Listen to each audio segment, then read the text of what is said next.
Hi, Abraham. I have been struggling with really translating into what source energy is telling me through the emotional guidance system. Yes?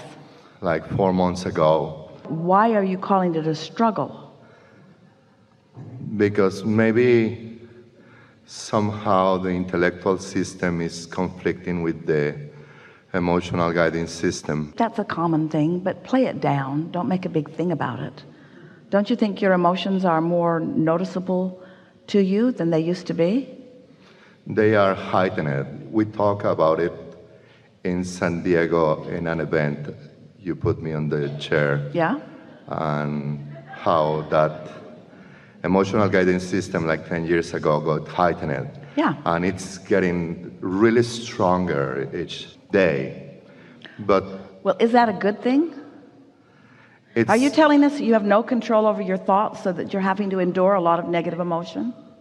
maybe I am too attached to old way of being instead of listening to the emotional guidance system, and that it got heightened. It may take a while. In other words, we see all of you hold sort of stubbornly to some of your beliefs that don't serve you. Beliefs about aging, and beliefs about being inadequate, and beliefs about unworthiness. But little by little, they begin to dissolve and lose their grip on you. And something that is helpful, you wanted to do two things: help those dissolve a little at the same time that you are spending more time talking about what you do want. But we think it is interesting, and you are like so many people, and we understand it in this setting or environment. The first thing that you said, almost the first words out of your mouth, were struggle, Yeah. not desire. And so it shows that you are oriented, like so many, of trying to fix a problem. In other words, if I can fix the problem, then the struggle will be over. But it's attention to the problem that keeps the struggle going. So the struggle won't stop until you just pretend like it doesn't matter. Just do your best to ignore it. Take your attention from it. You know, like this happened to me specifically. I got scammed by someone who is dear to me. And it cost me a lot of time to realize this, that I was taken advantage of. But you see, think of the enormous advantage in that. Because from it, even though it is not something wanted, wonderful things come from it, don't they? Well, I have had to grow out of it, realize other things that I can do differently, and to really open my eyes and not allow that the love that I have for someone could hinder my relationship to my source. And that's not worth celebrating?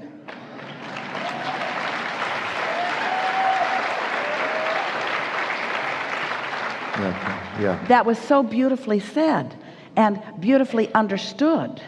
So here's something that happened that nobody wants to happen, that is a sort of common occurrence and is sort of accepted as reality.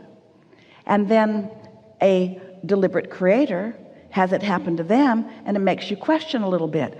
How could I have attracted something like this? Why would something like this happen to me? Yes. And we want to say to you, isn't it a wonderful thing when something happens to you and you're able to see your part in the attraction of it? Yes? Now, here's the next thing that we want you to hear. Your part in the attraction of it does not mean that you were a negative creator or that you were a not good creator. What if it is part of the process of helping you to understand something that you really want? What if that whole experience was for the important purpose of you coming to the conclusion that you just so eloquently expressed to us just now? Because there will always be rascals out there, and there will always be those who disagree with the way you live life, and there will even be those who in their shortage consciousness believe that they need to take from you what you believe is yours, or that they don't have enough and are being unjustly treated. There will always be those who in their shortage consciousness want to take it from you, who want to even out the pie and make it a little more fair for everyone, because they just don't understand. And so you cannot protect yourself from that one or that one or that one or that one.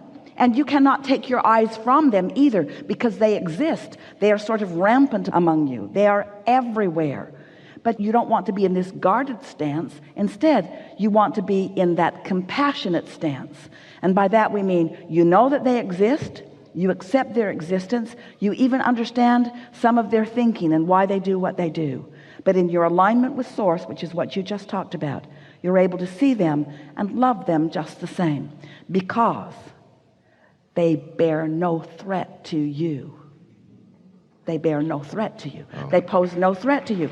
They only pose a threat to you if you're in that guarded stance. The only threat that anyone could ever pose to you is that they can make you defensive, and in your defensiveness you lose your connection with your guidance and your clarity and your resources.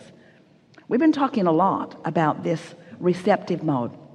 I want to demonstrate for you just a little bit. So contrast causes you to put a lot of things in your vortex, and the vortex spins and gestates, and law of attraction gathers it, and it gathers momentum, and it becomes a reality that will occur to you if you're in the receptive mode. That's when you get an idea. Oh, you got that idea because you were in alignment with what the vortex is, and so the vortex just carried out into your physical experience, and the momentum of it will carry you right to a manifestation of it. This receptive mode means the mode of being able to receive the vibration, like Esther right now. She's in the receptive mode, so she can hear, isn't the right word, she can know. She's receiving the vibrational knowing that we are presenting, and she's translating it into a manifestation that you are hearing as words or speech. Well, you all are doing that all the time too. You get in that receptive mode, and the impulse comes to be in the right place at the right time, and so on, to have the joyful experiences that are available to you. But we want to call that receptive mode also what it really is, the replenishing mode. People can't take from you as fast as you can replenish it. You have no shortage whatsoever. And when you know that, you don't just start giving to everybody, because they really want to find their own way. It's not a good idea for you to be doing all the giving and somebody else doing all the taking. That's not what we're talking about. But when you are in that replenishing mode and flowing, then someone takes something from you, takes your time, or takes your attention, or even takes your assets or your money, and you stand in this knowing, I understand who you are. I've been there. I remember when I didn't know what I know, and I look forward to you coming to a time maybe when you'll know what I know, because I know shortage consciousness is very painful, and I'm glad to have given it up.